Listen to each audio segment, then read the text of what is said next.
नमस्कार दोस्तों, आपका हमारे चैनल उत्तरांचल क्लासेस में बहुत बहुत स्वागत है।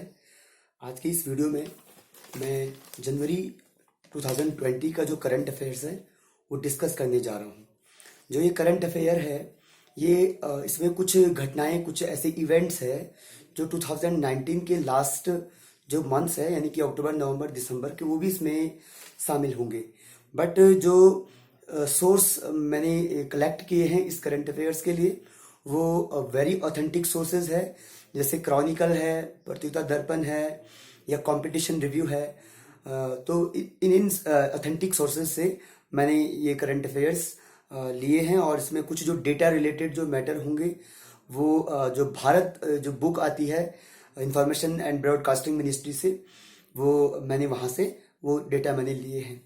तो दोस्तों, आज की इस कड़ी में मैं डिस्कस करूंगा, पहले इंटरनेशनल इवेंट्स पे डिस्कस करूंगा। सबसे पहले जो जनवरी मंथ में एक बहुत बड़ी सूचना मिली थी कि अमेरिकन जो कमांडो थे उन्होंने ईरानी जो सेना कमांडर था कासिम सुलेमानी, उसको मार गिराया था। क्योंकि जो सुलेमानी जो था वो मिडिल ईस्ट सहित दुनिया के बहुत बड़े जो पॉइंट थे वहां पर टेररिज्म को बढ़ावा दे रहा था, जिससे संपूर्ण विश्व के लिए आतंकवाद के लिए एक खतरा पैदा हो गया था। तो जो ईरानी जो एक केंद्र रहा है वहां पर अमेरिकन आर्मी या अमेरिका की जो डिप्लोमेसी रही है वो पहले से ही एक्टिव रही है। फाइनली इस टेररिस्ट से मरने से जो एक आतंकवाद को जो जो काम कर रहे हैं आतंकवाद से जुड़ के, उनको भी एक अच्छा मैसेज गया है कि टेररिज्म जो है वो विश्व की शांति के लिए सही नहीं है। अगला पॉइंट है तुलु भाषा। तुलु भाषा को 8वीं अनुसूची में शामिल करने की मांग की गई है। जैसे कि हमें पता है कि हमारे संविधान में, हमारे कॉन्स्टिट्यूशन में 12 शेड्यूल है, 12 अनुसूचियां हैं। तो 8वीं अनुसूची जो है वो लैंग्वेज से रिलेटेड है, भाषा संबंधित है। जितने भी भाषाओं को राष्ट्रीय भाषा का आपके जो कॉन्स्टिट्यूशनल जो भाषाएं हैं, संवैधानिक भाषाओं का जो दर्जा मिला है उनमें कई भाषाएं हैं। तो 14 भाषाएं अभी ऐसी है जिनको मतलब पूरे मिला हुआ है, दर्जा मिला हुआ है। तो इसमें तुलु लैंग्वेज जो है उसको भी इस भाषा में शामिल करने की मांग की गई है। बेसिकली जो तुलु लैंग्वेज है ये केरल और कर्नाटका के जो कोस्टल एरिया है वहां पर बोली जाती है और यह एक द्राविडियन लैंग्वेज है। 107वीं विज्ञान कॉन्फ्रेंस का जो आयोजन हुआ है वो university of agricultural sciences Bengaluru में हुआ है और विज्ञान को यानी कि साइंस एंड टेक्नोलॉजी में भारत का जो प्रमोशन है, भारत की जो वृद्धि है, जो प्रोग्रेस है, उस पर यहाँ पर संयुक्त चर्चा इस बैठक में की गई है। सेंट्रल गवर्नमेंट ने यानी यूनियन गवर्नमेंट ने Kiran knowledge involvement in research advancement through nurturing एक नई योजना लॉन्च की है जो साइंस एंड टेक्नोलॉजी में यानी विज्ञान और प्रौद्योगिकी में महिलाओं को बढ़ावा देने के लिए लॉन्च की गई है। इसी कड़ी में सेंट्रल गवर्नमेंट ने मिशन पूर्वोदय नामक एक नया अभियान लॉन्च किया है। मिशन पूर्वोदय उड़ीसा, झारखंड, छत्तीसगढ़, वेस्ट बंगाल, आंध्र प्रदेश सहित जितने भी ये स्टेट है इनको कवर करके एक पूर्वोदय क्षेत्र में एक स्टील हब बनाने की एक योजना लॉन्च की है, जो कि भारत को एक स्टील प्रोडक्शन में या स्टील का जो मैन्युफैक्चर है उसमें एक सेल्फ रिलायंट बनाने के लिए एक बहुत अच्छा एक कदम है। इसी कड़ी में सक्षम अभियान सेंट्रल गवर्नमेंट ने लॉन्च किया है। ये सक्षम अभियान जो है पेट्रोलियम एंड एनर्जी मिनिस्ट्री द्वारा लॉन्च किया गया है, जो कि ईंधन संरक्षण को बढ़ावा देने के लिए लाया गया है। अगला इसी इंटरनेशनल कड़ी में हम देखेंगे कि ब्राजील में 11वें ब्रिक्स समिट का जो आयोजन हुआ है उसमें हमारे प्राइम मिनिस्टर ने पार्टिसिपेट किया है। क्रम के आधार पर यह 11वां शिखर सम्मेलन है, लेकिन प्राइम मिनिस्टर मोदी का यह 6वां शिखर सम्मेलन था। इस ब्राजील के जो राष्ट्रपति है वो जायर मेसियस बोल्सोनारो थे। उनको इस सम्मेलन में भारत के गणतंत्र दिवस के मौके पर एज ए चीफ गेस्ट बनने के लिए भी इनवाइट हमारे प्राइम मिनिस्टर ने उनको किया है। अगली कड़ी में हम देखेंगे 35वें आसियान शिखर सम्मेलन में भाग लेने के लिए प्राइम मिनिस्टर मोदी ने थाईलैंड यात्रा की और यहाँ पर इस 35वें आसियान समिट में उन्होंने पार्टिसिपेट किया। इसी दौरान भारत का ये 16वां जो भारत आसियान शिखर सम्मेलन था, क्रम के आधार पर ये 35वां था, लेकिन भारत बाद में इसमें जुड़ा है और भारत का ये 16वां शिखर सम्मेलन था। ब्रिक्स जहां तक पता है पहले ब्राजील, रसिया, इंडिया और चाइना का एक ग्रुप था, लेकिन बाद में इसमें साउथ अफ्रीका जुड़ा तो ये ब्रिक्स बना और ये इन देशों का एक बहुत ही मजबूत संगठन है जो आपस में कई बातों से आपस में जुड़े हुए हैं, जैसे कि आपका फॉरेन रिलेशन है या प्रोडक्शन है या इंपोर्ट एक्सपोर्ट है, तमाम चीजों में ये आपस में एक दूसरे से संबद्ध है।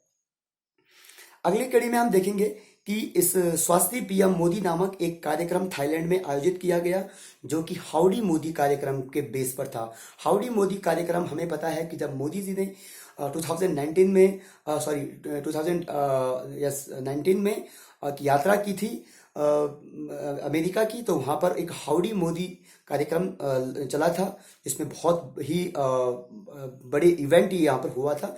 तो इसी की तर्ज पर ये स्वास्थ्य मोदी कार्यक्रम थाईलैंड में मनाया गया।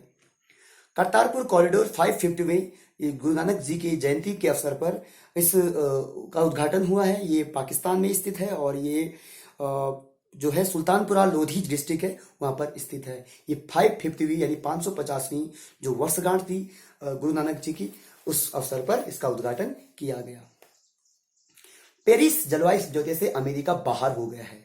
जहां तक हमें पता है कि 4 नवंबर 2019 को अमेरिका ने पेरिस जलवायु समझौते से बाहर होने की एक ऑफिशियल जो डिक्लेरेशन था, एक जो औपचारिक सूचना थी या एक औपचारिक जो निर्णय था वो यहां पर लिया गया।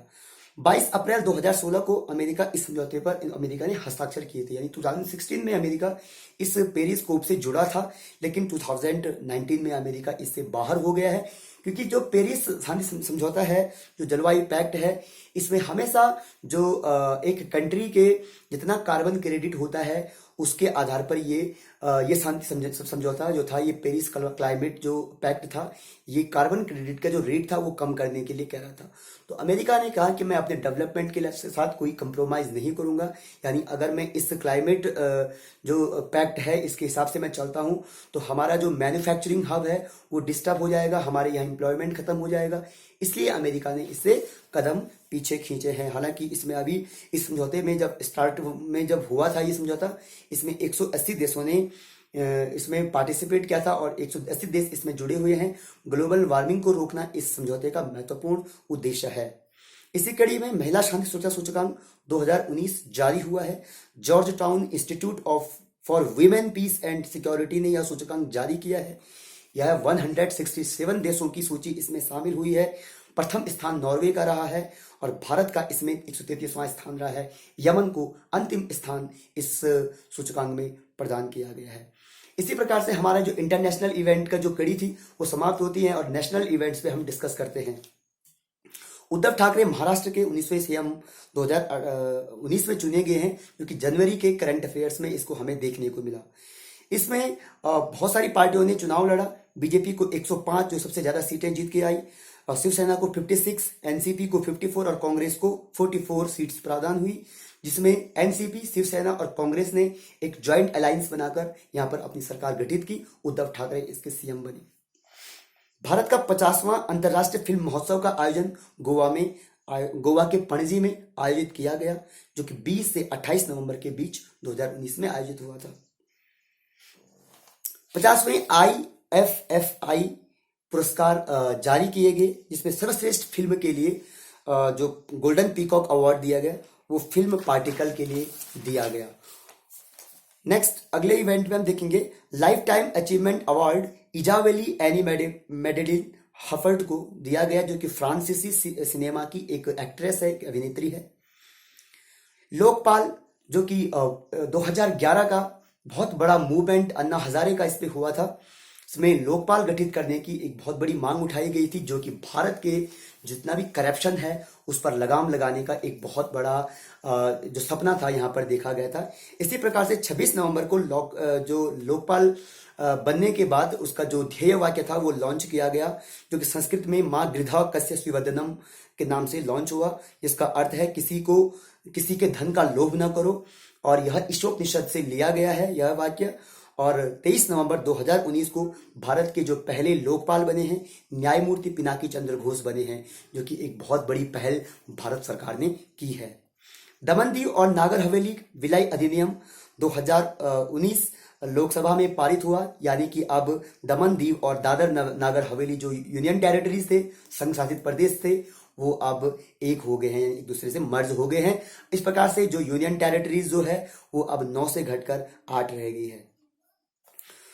सर्वोच्च न्यायालय ने एक बहुत बड़ा फैसला सुनाया है, क्योंकि अब जो चीफ जस्टिस है हमारे सुप्रीम कोर्ट के मुख्य न्यायाधीश जो होते हैं, उनका ऑफिस भी आरटीआई के दायरे में आ गया है, यानी राइट टू इंफॉर्मेशन के दायरे में आ गए हैं।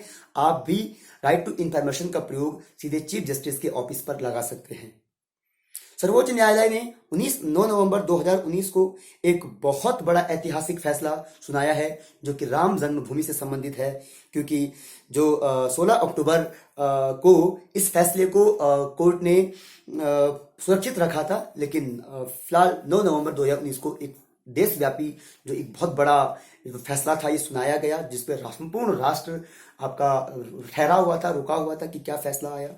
5 संसदीय जो संविधान पीठ थी, इसने इस फैसले को सुनाया है, और इसमें चीफ जस्टिस रंजन गोगोई तत्कालीन समय में थे, वो उनके फैसले का एक बहुत महत्वपूर्ण कड़ी थी।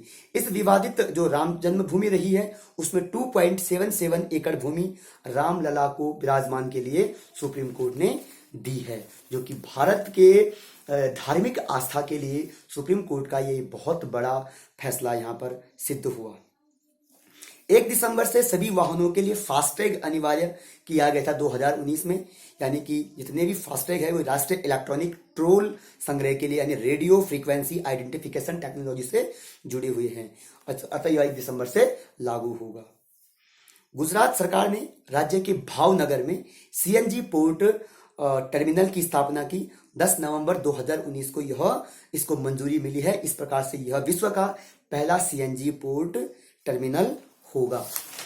अगली कड़ी में हम देखेंगे कि 2019 शांति एवं निशस्त्रीकरण जो पुरस्कार है, इंदिरा गांधी शांति एवं निशस्त्रीकरण पुरस्कार है, वह ब्रिटिश प्रसारक एवं प्राकृतिक इतिहासकार सर डेविड एटनबरो को प्रदान किया गया। यानी 2019 का इंदिरा गांधी शांति निशस्त्रीकरण पुरस्कार ब्रिटिश प्रसारक एवं प्राकृतिक इतिहासकार सर डेविड एटनबरो को प्रदान किया गया। 2019 में यह पुरस्कार जो दिया गया था ये इन्हें दिया गया, और 2018 में यह centre for science and environment को दिया गया। उसी प्रकार से 2017 में यह डॉक्टर मनमोहन सिंह को दिया गया था। स्वच्छ सर्वेक्षण ग्रामीण पुरस्कार 2019 लॉन्च हुए हैं, यानी कि इन पुरस्कारों में जो 19 नवंबर को जल शक्ति मंत्रालय द्वारा यह सर्वेक्षण किया गया है। इन पुरस्कारों की जो घोषणा की गई है, और इसमें तमिलनाडु, हरियाणा और गुजरात ये 3 स्टेट रहे हैं जिन्हें ग्रामीण सैनिटाइजेशन के लिए यह पुरस्कार मिला है। ग्रेटा थनबर्ग को अंतरराष्ट्रीय बाल शांति पुरस्कार प्रदान किया गया है। आपको पता होगा कि ग्रेटा थनबर्ग जो है वो स्वीडन की एक पर्यावरण कार्यकर्ती है, और बहुत 16 वर्ष की उम्र इसकी है। और अभी जो ग्रेटा थनबर्ग है, इन्हें बहुत सारे पुरस्कार मिले हैं, जैसे कि टाइम मैगजीन ने भी इनको अपने कवर पेज पे इनको स्थान दिया। और इस प्रकार से संपूर्ण विश्व में जो ग्रेटा थनबर्ग का है वो बहुत बड़ा प्रचलित नाम 2019 और 20 में ये रहा है। तो जो ये अंतर्राष्ट्रीय बाल शांति पुरस्कार है, ग्रेटा थनबर्ग के साथ कैमरून की शांति कार्यकर्ता डिबिना मलोम को भी दिया गया है। 2023 में होने वाली जो विश्व कप है वो उसकी मेजबानी भारत करेगा, यानी कि 2023 के जो वर्ल्ड कप मैच होंगे वो भारत में होंगे, और यह चौथा अवसर होगा जब भारत विश्व कप की मेजबानी करेगा।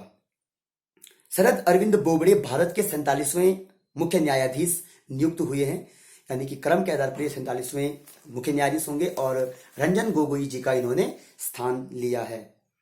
लेफ्टिनेंट शिवांगी भारतीय नौसेना की पहली महिला पायलट नियुक्त हुई है। ये जो महिला जो सशस्त्रीकरण है, वुमेन एम्पावरमेंट है, जो उसके लिए एक बहुत बड़ी बात है। सशक्तिकरण, महिला सशक्तिकरण जो है उसके लिए एक बहुत बड़ा ये एक संदेश है। तो इसी प्रकार से भावना कांत भी इसी वर्ष भारतीय जो वायुसेना की पहली महिला पायलट बनी थी। तो इस प्रकार से हमने इस कड़ी में 2019 और 20 के जो स्टार्ट के जो टॉपिक थे वो हमने डिस्कस किए हैं करंट अफेयर्स की कड़ी में, जो कि हमारे लिए बहुत महत्वपूर्ण सिद्ध आने वाले एग्जाम्स के लिए होंगे।